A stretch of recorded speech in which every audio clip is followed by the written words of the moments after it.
When you think about art, what's the first thing that pops into your head? Probably a beautiful painting hanging in a museum, right? Or maybe a sculpture you'd see in a park. We tend to see art as something to be looked at, something made for beauty or expression. But what if its original purpose was something else entirely? Something, way more urgent. Okay, let's really get into this because I promise you, the answer is probably not what you're thinking. For us, today, art can feel like a luxury, right? A cool poster for the wall or a way to show how we're feeling. But for our earliest ancestors, it was literally a matter of life and death. So this is the core idea we're going to unpack. Our modern view, art for a gallery, is completely disconnected from what it was in ancient reality. For the people who first created it, art wasn't just some nice object to look at. It was a powerful tool, absolutely essential for their survival. Right, so let's start by digging into this hidden purpose. And to do that, we have to try and move beyond our own ideas of what's beautiful and just focus on what its job was, its function. This right here is the single most important thing to get. The very first art wasn't made to be pretty. It was made to do something. Think about it like this. It was a piece of technology, no different than a stone axe or a spear. It was designed to have a real, actual effect on the world. So where's the proof? Well, our first huge piece of evidence comes from the incredible art hidden deep inside Ice Age caves. And believe me, this is where the story gets really, really cool.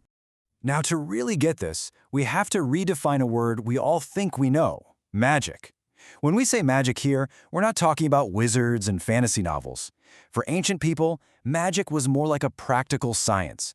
It was a serious technique for trying to influence a very dangerous and unpredictable world. It was a tool for protection.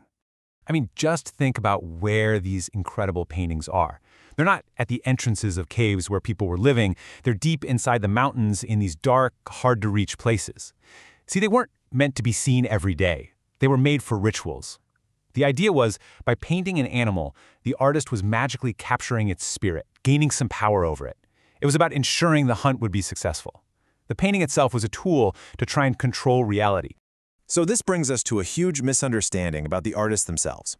We hear the term primitive art all the time, and it kind of makes us think of something simple, or maybe unskilled, but that could not be further from the truth. Okay, this is so important. Primitive has nothing to do with the artist's ability. In fact, a lot of these artists had unbelievable technical skill.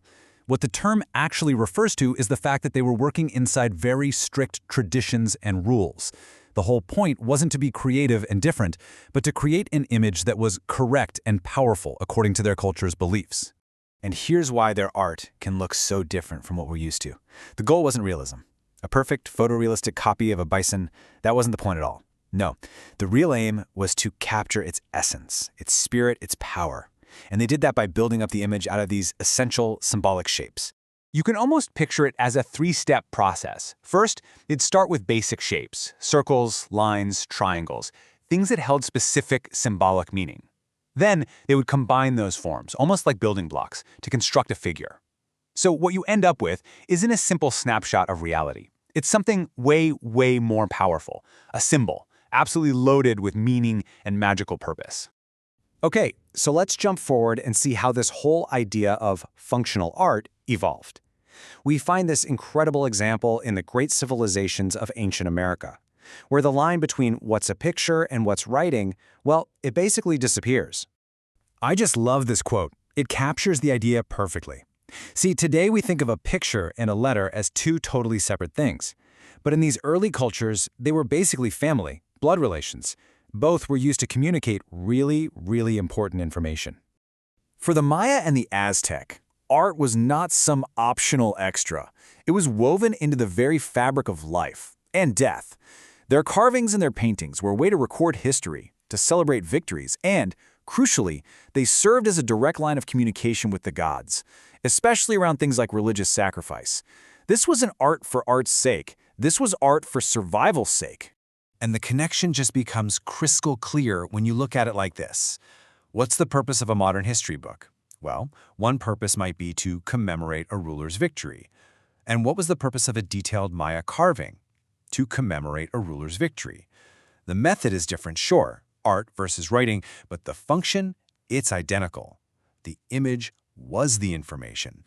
All right, so let's pull all these threads together. When you start looking at ancient art through this lens, through the lens of function and purpose, it just gives you a completely new way to see and appreciate these incredible works. So if you remember anything, remember this. Art started out as a tool. Its creators were absolute masters of symbolism, not just chasing realism. The image was a powerful form of information, really a forerunner to writing. And maybe most importantly, the original art of our world wasn't a luxury. It was absolutely essential. Which kind of leaves us with a final question to chew on. If ancient art was a practical, almost magical tool they used to influence reality and try to shape their future, what are the tools we're creating today that do the same thing? What are our magical tools that we're building to try and gain some power over our own unpredictable world? It's definitely something to think about.